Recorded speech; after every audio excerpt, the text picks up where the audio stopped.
जब आंखों में अरमान लिया, मंजिल को अपना मान लिया, तो अब मुश्किल क्या और आसान क्या, ठान लिया तो ठान लिया। बालक, इस चैनल पर एक नया प्लेलिस्ट बनाने जा रहे हैं, ज्योमेट्री बेसिक ज्योमेट्री करके एक नया प्लेलिस्ट बनाने जा रहे हैं बालक। और ये प्लेलिस्ट इसलिए बनाना पड़ रहा है क्योंकि हम बहुत बच्चों को ज्योमेट्री में स्ट्रगल करते हुए देख रहे हैं, जबकि ज्योमेट्री जो पोर्शन है बालक, मैथमेटिक्स का एक ब्रांच है ज्योमेट्री, जो कि बहुत ही आसान है और बहुत ही मज़ेदार है। इसके क्वेश्चंस को करने में बहुत मज़ा आता है, हमको तो बहुत इंटरेस्ट आता है, हमारे कुछ स्टूडेंट्स को भी बहुत मज़ा आता है। हमेशा वो ज्योमेट्री से रिलेटेड टफ क्वेश्चंस को हमसे डिमांड करते रहते हैं कि सर टफ क्वेश्चन कुछ लाइए, कुछ टफ क्वेश्चन दीजिए ट्राई करने के लिए, है ना। तो यार उन बच्चों को ईजी इसलिए लगता है ज्योमेट्री क्योंकि उनका एक एक बात, जो बेसिक बात है ना ज्योमेट्री का, वो क्लियर है। अगर इसको स्टेप बाय स्टेप प्रोसेस से पढ़ा जाए, एक एक बात जो स्टार्टिंग से है ज्योमेट्री का, एक एक बात बालक जाना जाए, तो उसके बाद यार कहीं ना कहीं ज्योमेट्री तुम्हारे लिए बहुत ही इंटरेस्टिंग हो जाएगा, मज़ा आएगा। इस प्लेलिस्ट में बिल्कुल आराम से एक एक बात तुमको बताया जाएगा, है ना। जितना भी बेसिक है ज्योमेट्री का, जो तुम्हें जानना चाहिए ताकि तुम्हें 9, 10, 11, 12 के ज्योमेट्री में प्रॉब्लम ना हो, वो सारा बात इसमें बताया जाएगा बालक, बिल्कुल स्टार्ट लेवल से। तो चलो स्टार्ट करते हैं बालक। आज का हमारा गोल क्या है? आज हमारा गोल है कि यार बेसिक ज्योमेट्री पार्ट 1 हम लोग आज पढ़ेंगे। इसमें हम लोग बालक डिस्कशन करेंगे कुछ बेसिक डेफिनेशन के बारे में, जो कि पहले से पढ़ते आ रहे हैं, और कुछ डेफिनेशंस नया ऐड होगा जो तुम्हें जानना चाहिए। और ये सब काफ़ी आसान होगा, बस तुम्हारा काम ये होगा कि नोट्स बनाओगे, एक एक बात को समझोगे, पहले उसको नोट डाउन करोगे और फिर रिवाइज भी करोगे, 2-3 बार रिवाइज करोगे, दिमाग में यार ये बैठ जाएगा। स्टार्ट किया जाए बालक। देखो, ज्योमेट्री के डेवलपमेंट के बारे में बालक बात किया जाए कि ये डेवलप कैसे हुआ स्टार्टिंग में। देखो यार, ज्योमेट्री जो है ना, ये 2 ग्रीक वर्ड से मिल करके बना हुआ है, 2 ग्रीक वर्ड से मिल करके बना हुआ है। एक है जियो और एक है बालक मेट्री। जियो का मतलब है ना ग्रीक में अर्थ बालक, है ना। जियो का मतलब है अर्थ, और मेट्री का मतलब है बालक मेज़रमेंट, है ना। मेज़रमेंट इसका बालक मतलब है, मेट्री का मतलब। ये दोनों ग्रीक वर्ड है और दोनों से मिल करके ज्योमेट्री बना है। ऐसा बोला जाता है कि सबसे पहले थेल्स ज्योमेट्री के कॉन्सेप्ट को दिए थे, जो कि एक ग्रीक के रहने वाले इंसान थे, है ना। क्यों दिए थे? मैथ्स में ज्योमेट्री लाना क्यों पड़ा, ये भी बड़ा इंपॉर्टेंट बात है। स्टार्टिंग में इन लोगों ने, ग्रीक के लोगों ने, यानी कि थेल्स और इनके कुछ स्टूडेंट्स लोग, है ना, थेल्स और इनके कुछ स्टूडेंट लोग को ऐसा रियलाइज़ हुआ कि अर्थ पर जो ऑब्जेक्ट्स है, या अर्थ से रिलेटेड जो ऑब्जेक्ट्स है, या स्पेस का कुछ ऑब्जेक्ट जो अर्थ से दिखाई देता है, इसका मेज़रमेंट करने का इन लोगों को नीड आया। जैसे अर्थ पर जितना भी ऑब्जेक्ट है, देखोगे कि या तो रेक्टेंगल है, ट्रायंगल है, सर्कुलर है, या तो कॉम्बिनेशन ऑफ रेक्टेंगल है, ट्रायंगल, स्क्वायर, एक ही फिगर एक ही जैसा लगेगा। जैसे कुछ ऐसा फिगर है जिसमें तुमको कुछ पार्ट स्क्वायर लगेगा, कुछ पार्ट रेक्टेंगल लगेगा, कुछ ट्रायंगुलर शेप का लगेगा, है ना। तो इन लोगों को ज़रूरत पड़ा मेज़रमेंट का, अर्थ पर प्रेजेंट ऑब्जेक्ट्स का या अर्थ से रिलेटेड ऑब्जेक्ट्स का ज़रूरत पड़ा। इसीलिए ये लोग एक नया चैप्टर का यहाँ पर डेवलपमेंट किए और उसका नाम रखा गया ज्योमेट्री, है ना। अर्थ या अर्थ से रिलेटेड चीज़ों को मेजर करने के लिए एक नया चैप्टर का डेवलपमेंट हो गया, एक नया कॉन्सेप्ट का डेवलपमेंट हो गया, एक नया ब्रांच का डेवलपमेंट हो गया मैथमेटिक्स का, जिसको हम लोग ज्योमेट्री के नाम से जानने लगे। स्टार्टिंग में थेल्स बहुत सारा चीज़ कंट्रीब्यूट किया ज्योमेट्री के लिए। उसके बाद इन्हीं का एक स्टूडेंट थे जिनका नाम था पाइथागोरस अंकल, है ना। तुमको मालूम ही होगा, अगर तुम 8, 9 के बच्चे हो तो तुम्हें मालूम होगा, हाइपोटेनस का square is equal to base का स्क्वायर प्लस परपेंडिकुलर का स्क्वायर। वो यही थेल्स, ये पाइथागोरस ही दिए थे, जो कि थेल्स के क्या थे, स्टूडेंट थे, है ना। और यूक्लिड नाम के भी एक ग्रीक के रहने वाले थे, जिनका यार ज्योमेट्री में बहुत कंट्रीब्यूशन है। जितना भी ज्योमेट्रिकल फिगर जो हम लोग प्लेन पर स्टडी करते हैं, वो सारा ज्योमेट्रिकल फिगर का जो कॉन्सेप्ट है, कहीं ना कहीं यूक्लिड ही उसका जो डेवलपमेंट है उसको इनिशिएट किए हैं। इवन तुम 9, 10th में जितना भी ज्योमेट्री पढ़ते हो, इवन प्लेन वाला जितना भी ज्योमेट्री है बालक, उसको हम लोग यूक्लिड ज्योमेट्री के नाम से जानते हैं। इनका इतना ज़्यादा कंट्रीब्यूशन है ज्योमेट्री में कि इन्हीं के नाम से जितना भी प्लेन वाला ज्योमेट्री है इन्हीं के नाम से उसे जाना जाता है ना। 9th-10th में तुम जितना भी ज्योमेट्री पढ़ रहे हो, ट्रायंगल का, पैरेललोग्राम्स का, वो सारे ज्योमेट्री को बालक हम लोग यूक्लिड ज्योमेट्री के नाम से जानते हैं। अब बात रहा यार कि क्या हम इंडियंस लोगों का इसमें कोई कंट्रीब्यूशन नहीं है? बिल्कुल होगा। हम लोग कहीं भी पीछे रहे हैं क्या? हमारे यहाँ के आर्यभट्ट जो थे, है ना, आर्यभट्ट जो थे बालक, इनका बहुत ज़्यादा कंट्रीब्यूशन है ज्योमेट्री को फर्दर डेवलप करने में। ये लोग तो डेवलप किए थे, इनिशिएट किए थे, है ना, लेकिन उसको और उसको बेहतर बनाने में आर्यभट्ट का बहुत ज़्यादा रोल रहा है। आइसोसेलेस ट्रायंगल के एरिया के बारे में इन्होंने बताया है। ब्रह्मगुप्त जो थे, इनका भी बहुत बड़ा योगदान रहा है बालक, इनका भी बहुत बड़ा कंट्रीब्यूशन रहा है, और भास्करा 2 का भी बहुत ज़्यादा कंट्रीब्यूशन रहा है ज्योमेट्रिकल डेवलपमेंट में। बात क्लियर है ना? तो ये रहा बालक इसका हिस्ट्री। इस टाइप से ज्योमेट्री अपना डेवलप हुआ है। अब बालक स्टार्ट करते हैं इस चैप्टर को, और पहला जो चैप्टर हम लोग पढ़ने वाले हैं बालक ज्योमेट्री में, मतलब आज जो हम लोग पढ़ने वाले हैं वो है बालक यूक्लिड ज्योमेट्री। हम बताया ना कि हम लोग जो 9th-10th में ज्योमेट्री पढ़ते हैं उसको क्या बोलते हैं? यूक्लिड ज्योमेट्री, है ना। जितना भी प्लेन पढ़ते हो, तुम ज्योमेट्री पढ़ते हो, प्लेन फिगर समझ रहे हो ना? अच्छे से फिगर तुमको दिख रहा है बालक? देखो प्लेन फिगर मतलब, देखो एक ट्रायंगल हम लोग बना दिए इस ब्लैक बोर्ड के प्लेन पर, है ना, डिजिटल बोर्ड के प्लेन पर हम लोग एक ट्रायंगल बना दिए। हम बालक एक रेक्टेंगल बना दिए, एक स्क्वायर बना दिए, एक सर्कल बना दिए। वो जितना फिगर जो एक प्लेन पर ड्रॉ किया जा सकता है उसके बारे में जो स्टडी करते हैं बालक, वो सारे स्टडी को हम लोग यूक्लिड ज्योमेट्री के नाम से हम लोग जानेंगे। कोई दिक्कत बालक? देखो इस स्लाइड में, मतलब कि जो फर्स्ट पेज है हमारी स्टडी का आज का, इसमें बालक हम लोग कुछ स्पेशल डेफिनेशन समझेंगे जो तुम पहले मैथमेटिक्स में डिस्कस नहीं किए होगे, नहीं समझे होगे, अगर तुम 8-9 के बच्चे हो तो, है ना। स्टेटमेंट, सबसे पहले स्टेटमेंट किसको बोलते हैं ये ध्यान से समझा जाए। A sentence which can be judged to be true or false is called a statement. Mathematics में ऐसा कोई भी स्टेटमेंट जिसको जज किया जा सके कि वो ट्रू है या फॉल्स है। जैसे हम बोल रहे हैं कि एक ट्रायंगल जो है उसका सम 180 डिग्री है। एक ट्रायंगल है जिसका तीनों एंगल का सम, है ना, एक ट्रायंगल में 3 एंगल होगा, तीनों एंगल का जो सम है वो 180 डिग्री है। अगर हम तुमसे ये बात बोल रहे हैं तो तुम इसे जज कर सकते हो ना कि ये ट्रू बोला जा रहा है या रॉन्ग बोला जा रहा है। तुम बोलोगे सही बोला जा रहा है। हम अगर बोले कि एंगल्स ऑफ क्वाड्रिलेटरल में 4 एंगल होगा, चारों एंगल का सम 180 डिग्री होगा, तो तुम इसको भी जज कर सकते हो कि ट्रू है कि फॉल्स है। तुम बोलोगे सर ये फॉल्स है, क्योंकि तुम जानते हो कि क्वाड्रिलेटरल में चारों एंगल का सम बालक 360 डिग्री होता है, तो ये बालक फॉल्स हो गया। तो ये एक स्टेटमेंट है। कैसा स्टेटमेंट है? False statement. और एक स्टेटमेंट हम बोल रहे हैं कि एक ट्रायंगल में तीनों एंगल का सम 180 डिग्री होता है, ये स्टेटमेंट ट्रू है। तो ऐसा कोई भी सेंटेंस जिसको तुम जज कर लो कि वो ट्रू है कि फॉल्स है, उसको हम लोग स्टेटमेंट बोलते हैं। जिसको जज किया जा सके कि वो ट्रू है कि फॉल्स है, उसको स्टेटमेंट बोल देंगे। देखो यहाँ पर लिखा हुआ है x + 2 इज ग्रेटर देन 3। ये एक सेंटेंस तो है, मैथमेटिकल एक सेंटेंस तो है, बट ये स्टेटमेंट नहीं है बालक, ये स्टेटमेंट नहीं है। देखो x + 2 इज ग्रेटर देन 3, ये स्टेटमेंट नहीं है। क्यों स्टेटमेंट नहीं है? क्योंकि ये ट्रू है कि फॉल्स है तुम बता सकते हो क्या? x + 2 इज ग्रेटर देन 3, ये जो है ना, ये ट्रू है कि फॉल्स है तुम बता सकते हो क्या? बिल्कुल नहीं बताया जा सकता है। ये ट्रू है कि फॉल्स है इस बात पर डिपेंड कर रहा है कि x का वैल्यू क्या है, और जो कि हमको मालूम ही नहीं है ना। तो ये एक मैथमेटिकल सेंटेंस तो है, मैथमेटिक्स वाला सेंटेंस है ना, बट ये ट्रू है कि फॉल्स है हम लोग जज ही नहीं कर पाएंगे, इसलिए इसको हम लोग इस सेंटेंस को स्टेटमेंट नहीं बोल पाएंगे, है ना। अब ये बात, अगर x देखो, x यहाँ पर 5 हो तो 5 + 2 जो है ये ग्रेटर देन 3, अब बोलोगे कि ये ट्रू है क्योंकि 7 3 से बड़ा होता है। अगर मान लो यहाँ पर 1 आ जाए या यहाँ पर बालक -1 आ जाए, -1 + 2 इज ग्रेटर देन 3, ये गलत बात है, फॉल्स है ना, ये फॉल्स है।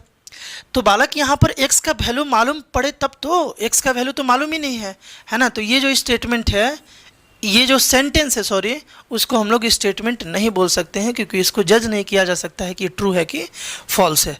तो आई होप बालक तुमको स्टेटमेंट अच्छे से समझ में आ गया होगा कि मैथमेटिक्स में स्टेटमेंट किसको बोलते हैं। नेक्स्ट बात जो है ना बालक, वो है एक्सियम। एक्सियम किसको बोला जाता है? मैथमेटिक्स में एक्सियम किसको बोला जाता है? देखो, true statement which can B use through out the mathematics. ऐसा स्टेटमेंट जो ट्रू हो, पहले ही उसमें कंडीशन लग गया कि वो ट्रू है, है ना, और जिसका यूज हम लोग मैथमेटिक्स में कर सकते हैं उसी को एक्सियम बोला जाता है। सबसे पहले यहाँ पर एक वर्ड देखो बालक, है ना, एक वर्ड देखो यहाँ पर स्टेटमेंट है, मतलब और वो भी ट्रू स्टेटमेंट है ना, ऐसा मतलब सही स्टेटमेंट जिसका हम लोग मैथमेटिक्स में यूज कर सकते हैं, प्रूफ करना हो कहीं, है ना, कुछ समझना हो, वहाँ पर उस कॉन्सेप्ट का यूज किया जाए, है ना, और वो ट्रू स्टेटमेंट हो, तो उसी को बालक हम लोग एक्सियम के नाम से जानते हैं। जैसे एक बात बोल रहे हैं, देखो एक बात हम लिख रहे हैं, ध्यान से सुनना, इक्वल्स इफ लगा रहे हैं, एक सेकेंड बालक, if equal are added to equals, to equal, है ना, द होल आर इक्वल। अब देखो ध्यान से, एक हम यहाँ पर लाइन लिख दिए, ध्यान से समझना, ध्यान से समझना, हम यहाँ पर बालक एक लाइन लिख दिए, और ये लाइन क्या लिखे हुए हैं ध्यान से समझोगे तुम, if equal are added to equal the whole are equal. अगर किसी एक इक्वल में कुछ इक्वल ऐड कर दें तो जो आएगा वो भी इक्वल होगा। जैसे हम लिख रहे हैं, जैसे देखो हम एक इक्वल लिखे हुए हैं, ये इक्वल है, इस इक्वल में अगर हम कुछ इक्वल ऐड कर दे, जैसे 1 ऐड कर दे, इसी इक्वल में इक्वल ऐड करना है, इक्वल ऐड करने का मतलब दोनों साइड ऐड करना है, सेम चीज़।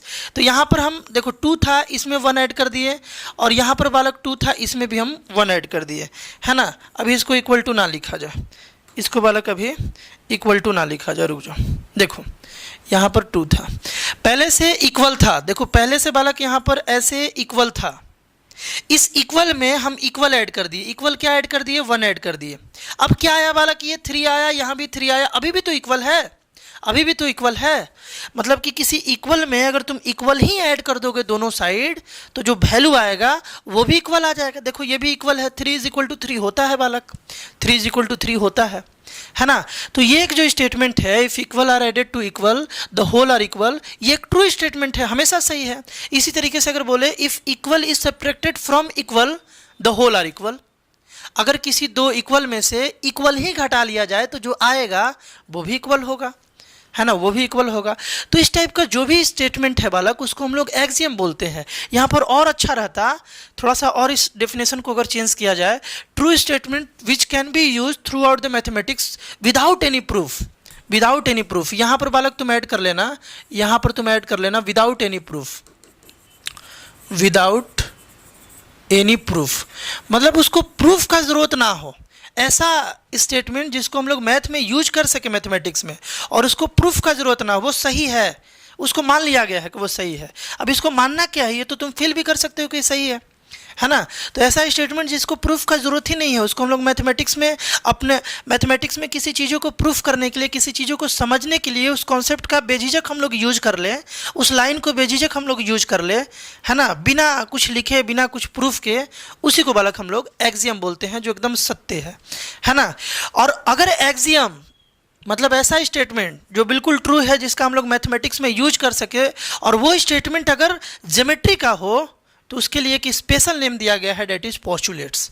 मतलब ये है कि एक्सियम, ऐसा एक्सियम जो केवल स्पेशल हो ज्योमेट्री के लिए, है ना, एक्सियम जो कि स्पेशल है किसके लिए बालक, ज्योमेट्री के लिए, उसको हम लोग पोस्टुलेट के नाम से जानेंगे। मतलब ज्योमेट्रिकल स्टेटमेंट जिसको हम लोग बिना प्रूफ के ज्योमेट्री के प्रॉब्लम्स को सॉल्व करने में यूज कर सके, उस स्टेटमेंट को बालक हम लोग पोस्टुलेट्स के नाम से जानेंगे, है ना। तो एक्सियम क्लियर होगा, पोस्टुलेट क्लियर होगा, बात क्लियर है। आगे देखा जाए, आगे देखा जाए बालक, एक स्टेटमेंट तुमको जानना चाहिए कि थ्योरम्स किसको बोला जाता है। देखो बालक, a statement that requires a proof is called theorem. Axiom को कोई प्रूफ का जरूरत नहीं था, वो सत्य है, लेकिन एक ऐसा स्टेटमेंट जिसको प्रूफ का जरूरत है, उसको बालक हम लोग थ्योरम्स के नाम से जानेंगे। जितना भी मैथ्स में बालक थ्योरम्स आएगा ना, उसको हम लोग प्रूफ करेंगे। 9th-10th में तो बहुत सारा थ्योरम्स आएगा, इवन 8th क्लास में भी तुमको पैरेललोग्राम वगैरह में थ्योरम्स पढ़ना है, तो वहाँ पर हम लोग थ्योरम्स देखेंगे। थ्योरम्स एक स्टेटमेंट है, देखो एक्सियम भी एक स्टेटमेंट था, पोस्टुलेट भी एक स्टेटमेंट था, उसी तरीके से थ्योरम भी एक स्टेटमेंट है। लेकिन जब भी थ्योरम्स आएगा ना, थ्योरम वाला जो स्टेटमेंट आएगा ना बालक, उसको प्रूफ करना पड़ेगा। वो उसका जो ट्रू है या गलत है उसको एक बार प्रूफ करना पड़ेगा। वही बात यहाँ पर लिखा हुआ है, statement that requires a proof is called a theorem. ऐसा स्टेटमेंट जिसको प्रूफ का ज़रूरत है उसको हम लोग थ्योरम्स के नाम से जानेंगे। जैसे एक एग्जाम्पल दिया गया है, the sum of the angle of a triangle is 180 degree. जैसे एक ट्राइंगल बना रहे हैं बालक, इसके तीनों एंगल का सम हम लोग जानते हैं ना 180 डिग्री है, तो ये एक्सियम नहीं है ना, इसको हम लोग प्रूफ करेंगे।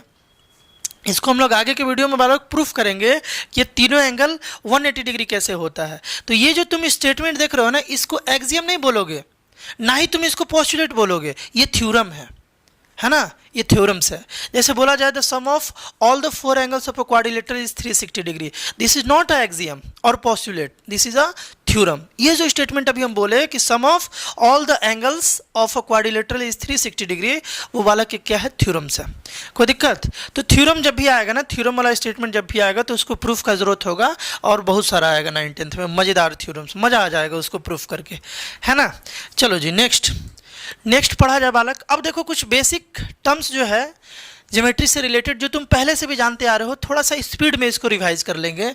जैसे सबसे पहले देखो, ज्योमेट्री स्टार्ट कहाँ से होता है यार? यहीं से होता है, यहीं से ज्योमेट्री स्टार्ट होता है, that is point. What is point? Point क्या है? तो पॉइंट के बारे में बालक इतना बात अगर तुम जान गए ना तो मज़ा आ जाएगा। इतना बात तुमको एकदम बढ़िया से जानना चाहिए पॉइंट के बारे में, ताकि तुमको ज्योमेट्री में कहीं प्रॉब्लम ना हो पढ़ाई करते समय। पॉइंट क्या है बालक? Point is an exact location which indicates position in space. चाहे तुम इसको ऐसे भी बोल सकते हो, point is an exact location which is used to indicate position in space, है ना। इसको क्या बोल सकते हो बालक? Which is used to indicate position in space.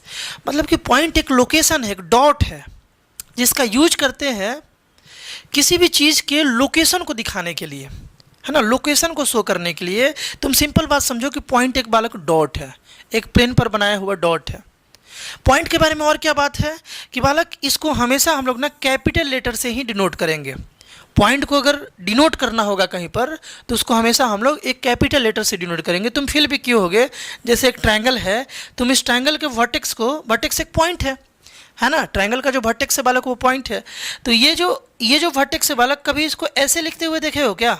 तीनों वर्टेक्स को कभी तुम ऐसे लिखते हुए देखे हो क्या? शॉर्ट, कभी ऐसे तुमको लिखा हुआ नहीं मिलेगा। ये गलत है, ये गलत डिनोटेशन है पॉइंट का। सही डिनोटेशन क्या है? कैपिटल लेटर में लिखो, ए, बी और सी। कोई दिक्कत बालक? कैपिटल लेटर से एक पॉइंट को हम लोग हमेशा डिनोट करेंगे। ये एक बात पॉइंट के बारे में ध्यान से समझना है, पॉइंट का डेफिनेशन ध्यान से समझना है। और पॉइंट के बारे में एक और बात तुमको अच्छे से आना चाहिए कि पॉइंट का बालक ना मैथमेटिक्स में ना कोई हाइट होता है, ना कोई लेंथ होता है और ना कोई ब्रेथ होता है। ये डायमेंशन लेस होता है। डायमेंशन लेस मतलब ना उसका लेंथ है, ना ब्रेथ है, ना हाइट है। पॉइंट जो है ना, इसका बालक हाइट भी नहीं होता है कुछ, लेंथ भी नहीं होता है कुछ, और ब्रेथ भी नहीं होता है, कुछ नहीं होता है। मतलब पॉइंट इज, ये भी लाइन ऐड कर लोगे, पॉइंट इज डायमेंशन लेस, है ना, डायमेंशन लेस, ये बात बालक ऐड कर लोगे। पॉइंट जो है ना वो डायमेंशन लेस होता है। तो पॉइंट के बारे में इतना बात तुमको आना चाहिए। नेक्स्ट तो जानते हो यार तुम, लाइन सेगमेंट किसको बोला जाता है? The straight path between 2 points defined as line segment. 2 point कहीं लिख लो, है ना। हम पॉइंट के बारे में बोले ना कि बस ये लोकेशन डिनोट करने के काम में आता है। तो एक प्लेन में 2 लोकेशन है, एक ये लोकेशन और एक ये लोकेशन। ये दोनों लोकेशन को ज्वाइन करने वाले लाइन को ध्यान से सुनना, या तुम बोल सकते हो ये दोनों लोकेशन, जैसे इसको कैपिटल लेटर से डिनोट कर दिया जाए। एक लोकेशन को हम लोग ए बोले थे और एक लोकेशन को हम लोग क्या बोले थे बालक? बी बोले थे। तो ये दोनों लोकेशन के बीच में जो स्ट्रेट पाथ है, स्ट्रेट पाथ, सीधा रास्ता जो है, सीधा पाथ जो है, इसी पाथ को बालक हम लोग क्या बोलते हैं? इसी पाथ को हम लोग लाइन सेगमेंट के नाम से जानते हैं, है ना। पॉइंट मतलब लोकेशन, किसी लोकेशन को डिनोट करने के लिए पॉइंट का यूज किया जाता है।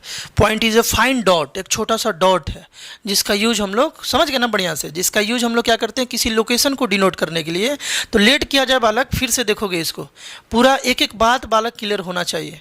देखो ये एक लोकेशन है और ये एक लोकेशन है, ये दो लोकेशन है। इस लोकेशन को हम लोग कैपिटल लेटर ए से बोले और इसको हम लोग बी से बोले। इन दोनों के बीच का जो स्ट्रेट पाथ है, इसी स्ट्रेट पाथ को हम लोग लाइन सेगमेंट के नाम से जानते हैं। बस बात क्लियर है ना। लाइन सेगमेंट के बारे में दो बात तुमको मालूम होना चाहिए। It has two end point. एक लाइन सेगमेंट में दो एंड पॉइंट होता है। ये इसका ये वाला, ये पहला वाला जो लोकेशन है ये एक इसका एंड पॉइंट हो गया और एक बालक इसका एंड पॉइंट ये हो गया, मतलब जहाँ पर वो ख़त्म हो रहा है। एक लाइन सेगमेंट में दो एंड पॉइंट हमेशा होगा, एक इधर का एक इधर का। अगर लाइन सेगमेंट तुम ऐसे बनाते हो तो एक इधर कहीं एंड पॉइंट होगा, देखो ऐसे बनाते हो तो एक यहाँ कहीं एंड पॉइंट होगा और एक यहाँ कहीं। जैसे यहाँ बनाते हैं, जैसे देखो ऐसे एक लाइन सेगमेंट बना दिए तो एक इसका एंड पॉइंट यहाँ हो जाएगा जहाँ पर वो ख़त्म हो रहा है और एक एंड पॉइंट यहाँ हो जाएगा। तो लाइन सेगमेंट में हमेशा दो ही एंड पॉइंट होगा, तुम कैसे भी बनाओ। क्लियर है ना। और इसका एक डेफिनिट लेंथ होगा, इसका लेंथ बालक निश्चित होगा, डेफिनिट होगा। कोई दिक्कत, क्योंकि इसका एंड पॉइंट है ना, इसका जो लास्ट वाला जो पार्ट है, मतलब जो लोकेशन है वो हमको मालूम है, तो इसका हमेशा जो लेंथ होगा ना वो निश्चित होगा, वो हम लोग को मालूम रहेगा कि कितना उसका लेंथ है ना। इनडिफिनिट कब बोलते हैं, जब उसका लेंथ हम लोगों को मालूम ही नहीं रहता है ना। जैसे सन से जो रे आ रहा है ना, वो लाइन सेगमेंट नहीं है। सन से जो रे आ रहा है ना वो एकदम स्ट्रेट पाथ फॉलो करते आ रहा होता है, तो वो बालक लाइन सेगमेंट नहीं है, क्योंकि उसका जो लेंथ है ना वो डेफिनिट नहीं है। अगर यहाँ पर कोई, जैसे मान लो इधर से लाइट आ रहा है, यहाँ पर हम कुछ लगा दे ऐसे ओपेक ऑब्जेक्ट, तो उसका लेंथ इतना हो जाएगा, इसको हटाएंगे बस उसका लेंथ बड़ा हो जाएगा। समझ रहे हो ना। तो उसका जो लेंथ है ना वो डेफिनिट नहीं है, लेकिन लाइन सेगमेंट उसी को बोलेंगे जिसका लेंथ डेफिनिट हो। जैसे एक और बात बता रहे हैं तुमको, ध्यान से सुनो। हम लोग स्क्वायर बना रहे हैं, स्क्वायर में कितना यहाँ पर तुमको लाइन दिख रहा है, 4 दिख रहा है। इसको क्या बोलोगे, लाइन सेगमेंट बोलोगे ना, क्योंकि ये भी तुमको मालूम होता है ये डिफिनिट लेंथ है, ये भी तुमको मालूम होता है ये भी डिफिनिट लेंथ है, ये भी तुमको मालूम होता है ये भी डिफिनिट लेंथ है और ये भी डिफिनिट लेंथ है ना। तो इसको क्या बोलेंगे, डिफिनिट लेंथ है। कोई दिक्कत बालक। ये लाइन सेगमेंट था, ये जो है लाइन सेगमेंट, इसीलिए बोला जाता है figure bounded by 4 line segment. Line नहीं बोला जाता है, बोला जाता है 4 लाइन सेगमेंट से बना हुआ फिगर को हम लोग क्वाड्रिलेटरल बोलते हैं। बोला जाता है ना, क्योंकि क्वाड्रिलेटरल में जो लाइंस होता है उसका निश्चित लेंथ होता है, हम लोग को मालूम रहता है उसका लेंथ कितना है। तो ये बात भी तुमको ध्यान रखना है कि लाइन सेगमेंट में बालक जो लेंथ है ना वो डेफिनिट होता है और उसका दो एंड पॉइंट होता है, और इसका डेफिनेशन तो तुम लोग समझ ही गए होगे। नेक्स्ट बात, रे जो है ना, अभी जो हम सन का एग्जांपल ले रहे थे, सन का जो रे आ रहा था ना, देखो ध्यान से सुनो, ये सन, ये मान लो सन, तो यहाँ से बालक रे ओरिजिनेट हो रहा है, यहाँ से रे निकल रहा है। अब ये जो रे है ना, एक डायरेक्शन में कहाँ तक जाएगा, ये रे एक डायरेक्शन में कहाँ तक जाएगा किसी को मालूम नहीं होता है। ओपेक ऑब्जेक्ट लगा दिए तो वो जो रे था सन का वहीं रुक गया, ओपेक ऑब्जेक्ट हटाए तो ये आगे निकल गया। कोई दिक्कत। तो देखो ध्यान से, इसका डेफिनेशन बड़ा सिंपल है बालक, इसका डेफिनेशन बड़ा सिंपल है। अ लाइन सेगमेंट, मतलब रे भी एक लाइन ही सेगमेंट होता है, लेकिन इसमें कंडीशन ये है कि उस लाइन सेगमेंट का है ना when extended indefinitely in one direction, मतलब उस लाइन सेगमेंट का 2 डायरेक्शन है, 2 एंड पॉइंट है, तो उसका एक एंड पॉइंट ना होकर के वो इनडेफिनेटली बढ़ते जाता है, प्रोड्यूस होते जाता है। जैसे कि भी सन रे का तुम एग्जांपल लिए, ये डेफिनेशन को ध्यान रखना। Line segment when extended indefinitely, मतलब कि इनडेफिनेटली का मतलब क्या है, डेफिनेटली मतलब निश्चित है, इनडेफिनेटली मतलब मालूम नहीं कि कितना वो बढ़ते जा रहा है ना, अनिश्चित, मालूम नहीं है। अगर किसी लाइन सेगमेंट को हम लोग एक्सटेंड करें इनडेफिनेटली इन वन डायरेक्शन, किसी एक डायरेक्शन में, देखो लाइन सेगमेंट में 2 डायरेक्शन, मान लो ये लाइन सेगमेंट है और इसका 2 एंड पॉइंट है, किसी एक डायरेक्शन से, मान लो इस डायरेक्शन से हम लोग इसको इनडेफिनेटली प्रोड्यूस कर दे, आगे बढ़ा दे, आगे ऐसे बढ़ा दे, है ना, तो उसको बालक हम लोग रे बोलेंगे। इसका बेस्ट एग्जाम्पल है सन रे। बोला जाता है ना सन रे, क्यों बोला जाता है, क्योंकि सन से निकला हुआ जो लाइट है वो एक ही डायरेक्शन में, एक डायरेक्शन से थोड़ी, देखो इधर से निकला तो ये सन का रे इधर थोड़ी अब जाएगा, वापस नहीं जाएगा, ये इधर ही जाएगा, कहाँ तक जाएगा किसी को नहीं मालूम है, इनडेफिनेटली वो एक्सटेंड होते रहेगा। बात क्लियर है ना। तो एक साइड से अगर एक्सटेंड हो तो उसी को हम लोग बालक रे बोलते हैं। रे में केवल एक ही एंड पॉइंट होता है, एक एंड पॉइंट है। जैसे सन रे के केस में सन जो है ये एंड पॉइंट हो गया उस रे का, और इसके बाद ये इधर कहाँ जाएगा, दूसरा एंड पॉइंट इसका किसी को मालूम नहीं होता है। It has no definite length. अब जब दूसरा मालूम ही नहीं है, जब किसी को मालूम ही नहीं है, एक एंड पॉइंट तो मालूम है, दूसरा वाला एंड पॉइंट मालूम ही नहीं है, तो ये कितना लंबा है किसी को मालूम है, किसी को नहीं मालूम है, इसीलिए इसके पास कोई डेफिनेट लेंथ नहीं होता है। कोई दिक्कत, रे भी तुम पहले से पढ़े हुआ, एक लाइन आ गया है ना। लाइन किसको बोलते हैं? A line segment when extended indefinitely in both the direction then it is said to be a line. एक लाइन सेगमेंट में 2 एंड पॉइंट, देखो एक लाइन सेगमेंट में बाबू 2 एंड पॉइंट, इसको दोनों डायरेक्शन से अगर बढ़ा दिया जाए, दोनों डायरेक्शन से इसको एक्सटेंड कर दिया जाए तो उसे हम लोग लाइन बोल देंगे। एक डायरेक्शन से एक्सटेंड करेंगे तो रे बोलेंगे। अब सिंस इसको बालक देखो, सिंस इसको दोनों डायरेक्शन से एक्सटेंड कर दिया गया, मतलब कि ना इधर कहाँ तक जा रहा है नहीं मालूम है और इधर भी कहाँ तक जा रहा है नहीं मालूम है, तो इसका कोई एंड पॉइंट है ही नहीं। रे में तो एक एंड पॉइंट था ना, यहाँ पर कोई एंड पॉइंट नहीं है, तो बोला जाएगा it has no any end point. इसमें कोई एंड पॉइंट नहीं है और इसीलिए इसके पास कोई डेफिनेट लेंथ नहीं होगा लाइन के पास भी। कोई दिक्कत? तो ये बड़ा बेसिक बालक बात था। कोई दिक्कत? ये पहले से भी जानते थे। अब आता है मेन बात। हम लोग जानते हैं कि यूक्लिड का बहुत ज़्यादा रोल रहा है ज्योमेट्री के डेवलपमेंट में। तो ये बालक यूक्लिड का ही कुछ पोस्टुलेट है ना, यूक्लिड का ही कुछ बालक पोस्टुलेट है।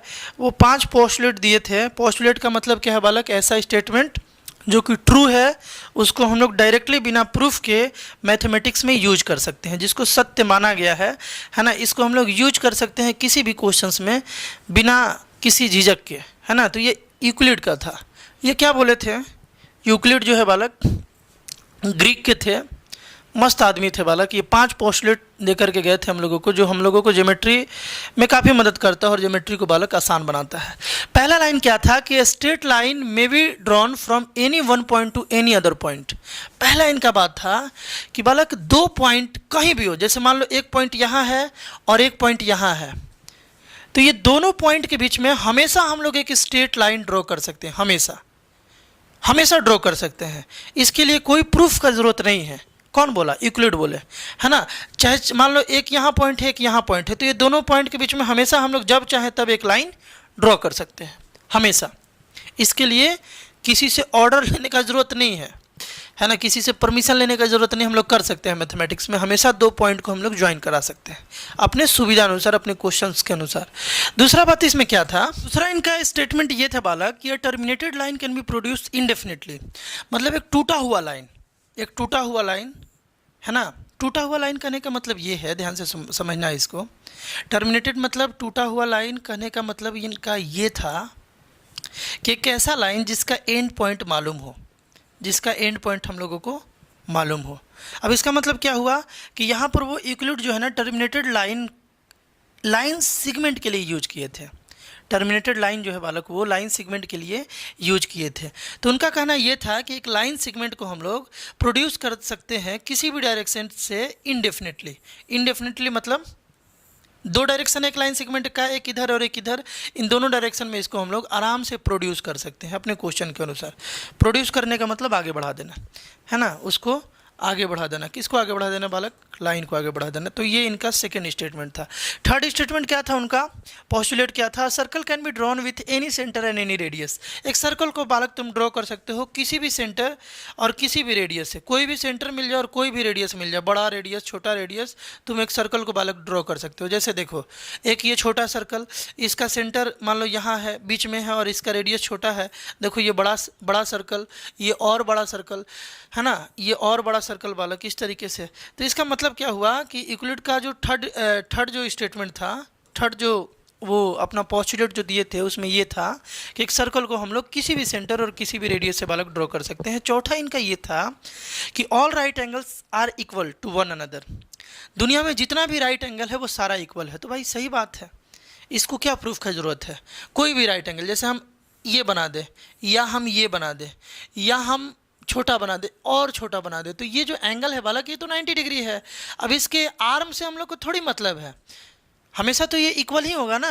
वही बोले कि दुनिया का जितना भी राइट एंगल है वो सब आपस में इक्वल है। तो जितना भी 30 डिग्री है वो भी आपस में इक्वल है, जितना भी 60 डिग्री है वो भी आपस में इक्वल है। तो इसके लिए कोई प्रूफ का ज़रूरत नहीं है, बस मन आया यूक्लिड भैया को तो वो ये स्टेटमेंट बना दिए।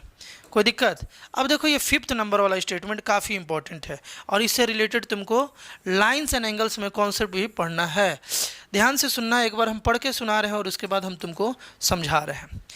5th पोस्टुलेट में ये बोले थे कि if a straight line falling on 2 straight line, अगर एक स्ट्रेट लाइन जो है दो स्ट्रेट लाइन पर फॉल कर रहा है ना, makes the interior angle on the same side of it taken together less than two right angle, then the two straight line if produced indefinitely meet on that side on which the sum of the angles is less than two right angle। नहीं समझ में आया? समझाते हैं, ध्यान से सुनो। देखो ये बोल रहे थे कि अगर दो स्ट्रेट लाइन पर, है ना, एक सेकेंड बालक, अगर दो स्ट्रेट लाइन पर कैसा भी स्ट्रेट लाइन हो, पैरेलल होना जरूरी नहीं है, अगर कोई एक स्ट्रेट लाइन आके फॉल करता है इस तरीके से, यही उनका स्टेटमेंट था। ध्यान से सुनो, यही उनका पोस्टुलेट था, सॉरी, कि अगर दो, देखो एक ये लाइन है और एक ये लाइन है, ये दोनों लाइन पर एक स्ट्रेट लाइन आकर के ऐसे फॉल कर रहा है, तो बालक यहाँ पर इंटीरियर एंगल बनेगा। और इंटीरियर एंगल किसको बोलते हैं? अंदर वाले एंगल को। जैसे देखो एक यहाँ एंगल बन रहा है और एक यहाँ एंगल बन रहा है, एक यहाँ एंगल बन रहा है, एक यहाँ एंगल बन रहा है। तो ये जो चार इंटीरियर एंगल बन रहा है बालक, ये चारों इंटीरियर एंगल में से, है ना, देखो चार इंटीरियर एंगल में से ये दोनों इंटीरियर एंगल जो है ना, एक साइड वाले एंगल इसे बोलेंगे, और ये दोनों जो इंटीरियर एंगल है ना, ये दोनों, ये इस साइड वाला, मतलब एक ही साइड वाला इंटीरियर एंगल बोलेंगे। तो बोला ये जा रहा है कि हम लोग देखेंगे वहाँ पर कि इंटीरियर एंगल का जो सम है ना, एक साइड वाले का, किसका 90 से कम है। जैसे मान लो इन दोनों का सम बालक 90 से कम है, इन दोनों का सम 180 से कम है। टू राइट एंगल बोले थे ना, देखो ध्यान से, यहाँ पर बालक देखो, यहाँ पर टू राइट एंगल था, टू राइट एंगल मतलब बालक 180 डिग्री के बारे में यहाँ पे डिस्कशन था।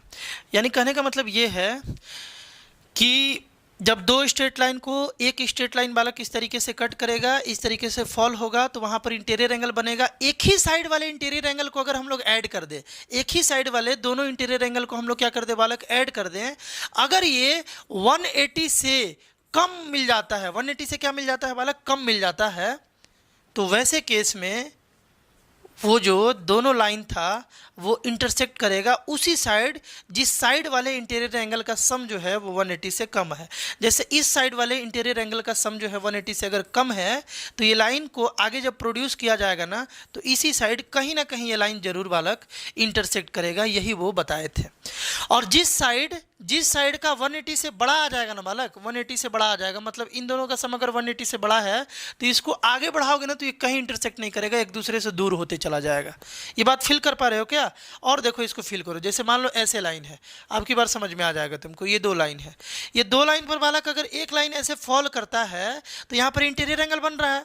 अब ये इंटीरियर एंगल और ये इंटीरियर एंगल एक ही साइड वाला इंटीरियर एंगल है, और ये दोनों इंटीरियर एंगल एक साइड वाला है।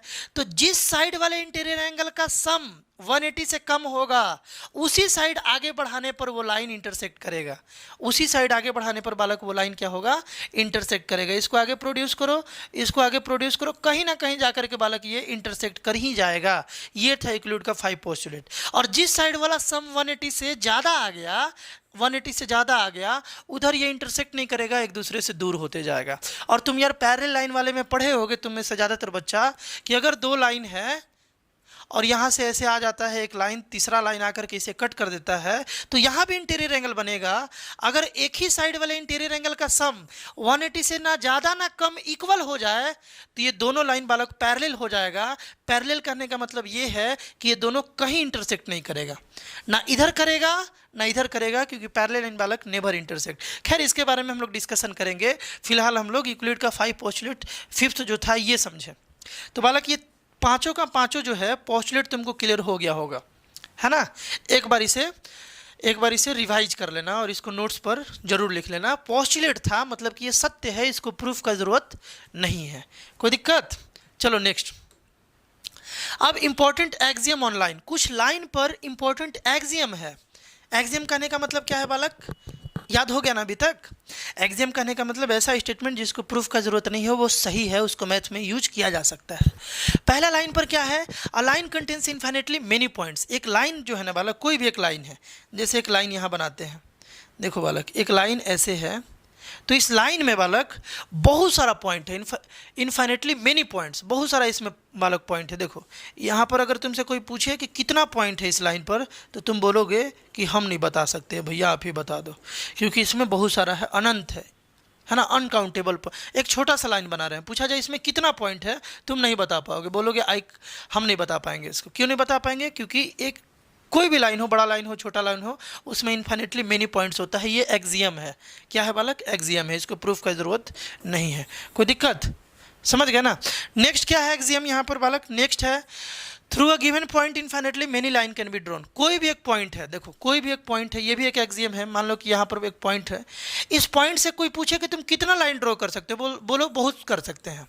नहीं मालूम कितना कर सकते हैं, जितना मन उतना कर सकते हैं। इन्फाइनेटली मेनी का मतलब जितना मन उतना कर सकते हो, है ना। एक पॉइंट से तुम चाहो तो जितना मन उतना लाइन ड्रॉ कर सकते हो। ये एक्सियम है, इसको कोई प्रूफ का जरूरत नहीं है। One and only one, third वाला पॉइंट देखो, one and only one line can be drawn to pass through two given point A and B. अब ये भी एक एक्सियम है और बड़ा इंपॉर्टेंट एक्सियम है। ये तो था कि एक पॉइंट से तुम कितना लाइन ड्रॉ कर सकते हो, लेकिन अगर क्वेश्चन आ जाए कि तुम दो पॉइंट से कितना लाइन पास करा सकते हो जो दोनों पॉइंट से गुजर जाए, कितना लाइन पास करा सकते हो जो दोनों पॉइंट से गुजर जाए, तो बालक तुम एक से ज़्यादा नहीं करा सकते हो। करा के देख लेना तुम, कितना लाइन होगा जो दोनों पॉइंट से गुजर जाए, तो बोलोगे एक ही होगा। वही बात लिखा हुआ है, one and only one line can be drawn to pass through two given point A and B. जैसे ये ए था और ये बी था, तो यहाँ से बस एक ही लाइन पास कर सकता है जो दोनों से पार कर जाए। अगर केवल बी से बात किया जाए तो many line can be drawn, केवल ए से बात किया जाए तो many line can be drawn, है ना, सेकेंड वाला जो एक्सियम था। लेकिन अगर बात किया जाए दो पॉइंट से तो बस one and only line can be drawn. ये भी बात ध्यान रखना है। तो ये तीन लाइन था इंपॉर्टेंट। आगे बात बालक, अब कुछ इंपॉर्टेंट डेफिनेशन है, जल्दी जल्दी देख लिया जाए, आसान आसान बात है, समझ लिया जाए, नोट्स बना लिया जाए। अगले वीडियो पार्ट में फिर हम लोग लाइन्स एंड एंगल्स बालक स्टार्ट करेंगे, एंगल्स के बारे में डिटेल लेंगे और मजा आएगा यहाँ पर। लेकिन ये सब बात बालक तुमको अच्छे से मालूम होना चाहिए, नहीं तो दिक्कत होगा, क्वेश्चन सॉल्विंग में दिक्कत होगा। देखो कोलिनियर पॉइंट किसको बोलते हैं, कोलिनियर पॉइंट किसको बोलते हैं, तुम डेफिनेशन इसको पढ़ लो एक बार। थ्री और more than three points are said to be collinear if there is a line which contains them all. तीन या तीन से ज़्यादा पॉइंट, देखो तीन पॉइंट ले रहे हैं या तीन से ज़्यादा पॉइंट, तीन या तीन से ज़्यादा पॉइंट को हम लोग कोलिनियर पॉइंट्स बोल सकते हैं अगर वो चारों या पांचों या तीन से ज़्यादा जितना भी पॉइंट है वो सब एक ही लाइन पर आ जाए, है ना। जैसे अगर ये इस लाइन पर आ गया, है ना, एक ही लाइन का वो सारा अगर पॉइंट हो गया तो वो सारे पॉइंट को हम लोग कोलिनियर बोलेंगे। तुमसे पूछे कि क्या ये तीनों पॉइंट कोलिनियर है, बोलोगे नहीं है, क्योंकि ये तीनों एक ही लाइन पर नहीं आ सकता है। देखो ये दो लाइन बनाना पड़ा तब ये आया पॉइंट, एक लाइन पर आ जाना चाहिए। अगर एक लाइन पर सारा पॉइंट आ जाता है, मान लो 20 पॉइंट एक ही लाइन पर आ जाता है, जैसे एक हम यहाँ लाइन बना रहे हैं, इस पर छोटा छोटा 20 पॉइंट है, तो ये 20 पॉइंट वाला कोलिनियर बोला जाएगा आपस में। तो ये डेफिनेशन ध्यान रखना। इंटरसेक्टिंग लाइन किसको बोलते हैं, इंटरसेक्टिंग लाइन किसको बोलते हैं, तुम बोलोगे इसको बोलते हैं, इसमें क्या नया बात है, लेकिन डेफिनेशन इसको जानना है। इंटरसेक्टिंग लाइन उस लाइन को बोलते हैं जिस मतलब दो लाइन या तीन लाइन में बस एक पॉइंट कॉमन हो, है ना।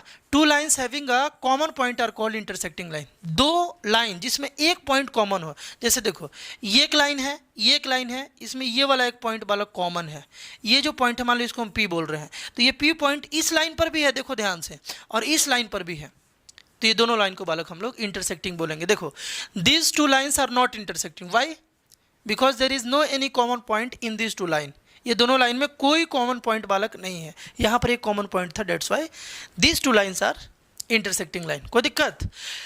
कॉन्करेंट, कॉन्करेंट लाइन किसको बोलते हैं, अब लाइन आ गया, है ना, कोलिनियर ध्यान रखोगे। अब कनकरेंट लाइन किसको बोलेंगे, एकदम ध्यान से इसके डेफिनेशन को समझो और बालक इसको 2-3 बार रिवाइज कर लोगे, दिमाग में बैठ जाएगा। बात यह है कि थ्री और more line intersecting at the same point are said to be concurrent. तीन या तीन से ज़्यादा लाइन, देखो ये दोनों को क्या बोलेंगे बालक, इंटरसेक्टिंग लाइन बोल देंगे, है ना। अब तीन या तीन से ज़्यादा लाइन, देखो तीन या तीन से ज़्यादा लाइन जब एक ही पॉइंट पर इंटरसेक्ट कर जाए या एक ही पॉइंट उसका कॉमन हो जाए तो ये सारे लाइंस को हम लोग बालक कॉन्करेंट लाइन बोल देंगे, है ना। ये सारे लाइंस को हम लोग क्या बोल देंगे बालक, कॉन्करेंट लाइन बोल देंगे। अगर तीन या तीन से ज़्यादा लाइन जो है एक ही पॉइंट पर क्या कर जाए, इंटरसेक्ट कर जाए बालक, है ना। तुमसे हम एक क्वेश्चन पूछ ले रहे हैं कि ये और एक लाइन ऐसे है, एक सेकेंड, ये एक लाइन ऐसे है, क्या ये सारा लाइन यहाँ कॉन्करेंट है, बोलोगे नहीं है, ये लाइन कंकरेंट नहीं है, ये अलग है। ये देखो 1 2 3 और 4, ये चारों लाइन, ये वाला लाइन, ये वाला लाइन, ये वाला लाइन और ये वाला लाइन, ये चारों कंकरेंट है, क्योंकि ये चारों का बालक एक ही कॉमन पॉइंट है। बट ये जो लाइन है ना, ये इस कॉमन पॉइंट में नहीं आता है, यहाँ पर इंटरसेक्ट नहीं कर रहा है। कोई दिक्कत? कॉन्करेंट का भी डिफिनेशन तुम समझ ही गए होगे बालक अच्छे से, एक एक बात जानना है। पैरेलल लाइन तुम बचपन से जानते आ रहे हो। दो लाइन को बालक हम लोग पैरेलल तब बोलते हैं जब वो कहीं मीट ना करे, इधर से फैला लो, इधर एक्सटेंड कर दो या इधर एक्सटेंड कर दो, इधर एक्सटेंड करते जाओ करते जाओ करते जाओ, ये कहीं इंटरसेक्ट ना करे, और इधर भी एक्सटेंड करते जाओ, इधर भी कहीं ना मतलब कट करे, इंटरसेक्ट करे, तो इसे बोलेंगे ये दोनों लाइन बालक क्या है? पैरेलल है। और बालक दो पैरेलल लाइन के बीच में खास बात ये है, दो पैरेलल लाइन के बीच में खास बात ये है कि उसका डिस्टेंस हर जगह सेम होता है। जैसे यहाँ पर अगर 5 मीटर है ना, तो यहाँ पर भी 5 मीटर होगा, यहाँ पर भी 5 मीटर होगा, यहाँ पर भी 5 मीटर होगा, यहाँ पर भी 5 मीटर, मतलब दोनों लाइन के बीच का जब डिस्टेंस देखोगे ना, तो हर जगह 5 मीटर होगा, हर जगह सेम होगा, तो उसे बोलेंगे पैरेलल लाइन। पैरेलल लाइन के बारे में ये दो बात तुमको ध्यान रखना है। क्या? Two lines L and M, मान लो दो लाइन है एल और M, in a plane are said to be parallel if they have no points in common and we write L parallel M. मतलब ये दोनों लाइन, एक एल है और एम है, इसको पैरेलल लिखना है तो हम लोग ऐसे लिखते हैं, है ना, एल पैरेलल एम, ऐसे लिखते हैं। मतलब दोनों में क्या है कि दोनों में कोई पॉइंट कॉमन नहीं होना चाहिए, दोनों लाइन में कोई पॉइंट कॉमन नहीं होना चाहिए। चाहे तुम एक्सटेंड कर लो, इधर एक्सटेंड कर लो या इधर एक्सटेंड कर लो, कहीं कॉमन पॉइंट नहीं होना चाहिए। कॉमन पॉइंट नहीं होने का मतलब क्या है? इंटरसेक्टिंग पॉइंट नहीं होना चाहिए, इंटरसेक्ट ना करना चाहिए लाइन, है ना। और दूसरा क्या है? The distance between two parallel lines always remains the same. दो पैरेलल लाइन के बीच में जो डिस्टेंस है बालक ना, वो हमेशा क्या होना चाहिए? सेम होना चाहिए, हमेशा सेम रहता भी है। कोई दिक्कत? पैरेलल लाइन एक्सियम, ये बड़ा इंपॉर्टेंट बात है और इसको यार तुम्हारे लिए जानना बड़ा ज़रूरी है, ध्यान से सुनना, बहुत जानना जरूरी है। इसमें यह बोला गया है if P is a point, जैसे एक P बालक पॉइंट ले लेते हैं, if P is a point, एक P पॉइंट ले लिए, कैपिटल लेटर से डिनोट करेंगे, आज ही पढ़े हम लोग, है ना, पॉइंट को। Outside a given line L, एक एल लाइन है, एक एल लाइन है, एल लाइन से आउटसाइड है, मतलब इस लाइन पर नहीं है। देखो यार, ये एल एक लाइन है तो इसमें बहुत सारा पॉइंट होगा, पढ़े ना लाइन वाले एग्जाम में कि एक लाइन में बहुत सारा पॉइंट होता है, infinitely many, we can't say, हम लोग बता नहीं सकते कि एक छोटा लाइन में कितना पॉइंट है। तो इस एल लाइन में बहुत सारा पॉइंट है, बट ये पी पॉइंट एल के बाहर है, एल पर नहीं है, ये बात ध्यान रखना है। P is a point outside a given line L, मतलब कि एल पर नहीं है। Then one and only one line can be drawn to pass through P and parallel to L. इसका मतलब ये हुआ कि तब बस एक ही ऐसा लाइन ड्रॉ किया जा सकता है जो P पॉइंट से पास करे और L के पैरेलल हो। यही स्टेटमेंट है बालक parallel line axiom. Parallel line पर एक्सियम कहने का मतलब क्या है? ट्रू स्टेटमेंट, जिसका यूज हम लोग मैथमेटिक्स में कर सकते हैं क्वेश्चन सॉल्विंग के दौरान। अगर हमको कहीं एक लाइन मिल गया और एक कहीं पर एक हमको पॉइंट मिल गया, तो अगर हमको नीड है बालक, तो इस लाइन के पैरेलल, ध्यान से सुनना, इस लाइन के पैरेलल एक लाइन ड्रॉ कर सकते हैं जो P से पास करता हो। और ध्यान रहे कि बस एक ही लाइन ड्रॉ कर सकते हैं। क्या लिखा हुआ है? One line can be drawn, one and only one line, केवल एक ही लाइन ड्रॉ कर सकते हैं। और इसका बहुत ज़्यादा यूज है। पैरेलल लाइन एक्सियम जो है बालक, इसको अच्छे से नोट्स बना करके रिवाइंड करना, इसका ज्योमेट्रिकल प्रूफ में कंस्ट्रक्शन के समय बहुत ज़्यादा बालक यूज है। इसी तरीके से एक और बात हम तुमको बताते चले, एक परपेंडिकुलर लाइन एक्सियम भी तुम समझ सकते हो और पढ़ सकते हो कि अगर एक लाइन है और इस लाइन के आउटसाइड बालक अगर कहीं एक पॉइंट P है, मान लो एक लाइन एल है और एक पॉइंट P है, तो इस पॉइंट से बालक एक हमेशा लाइन ड्रॉ किया जा सकता है इस लाइन पर जो कि परपेंडिकुलर हो, एक हमेशा लाइन ड्रॉ किया जा सकता है। ये भी एक्सियम टाइप है ना। और एक ही लाइन ड्रॉ किया जा सकता है। जैसे क्वेश्चन तुमसे पूछ दिया जाए कि एक लाइन है और एक P पॉइंट है, इस P पॉइंट से इस लाइन पर कितना लाइन ड्रॉ कर सकते हो जो परपेंडिकुलर हो? बोलोगे बस एक ही कर सकते हो, और एक हमेशा कर सकते हो, है ना। एक ऐसा लाइन जरूर होगा यहाँ से जो यहाँ पर क्या आ जाएगा बालक? परपेंडिकुलर आ जाएगा। This is called perpendicular line axiom. तो बालक आज के क्लास में जितना भी बात तुमको हम समझाए ना, एक एक बात तुमको अच्छे से क्लियर होना चाहिए, एक एक बात अच्छे से मालूम होना चाहिए। वीडियो को रिवाइंड करोगे, समझोगे कॉन्सेप्ट को, है ना। वीडियो को रिवाइंड करोगे, समझोगे कॉन्सेप्ट को, नोट्स जरूर बनाओगे, नोट्स बालक बनाना नहीं भूलोगे, है ना। मिलते हैं हम लोग ज्योमेट्री वीडियो पार्ट 2 में बालक, उसमें हम लोग एंगल से रिलेटेड बेसिक्स बात जानेंगे और कुछ क्वेश्चंस करेंगे और धीरे धीरे लेवल्स को बालक बढ़ा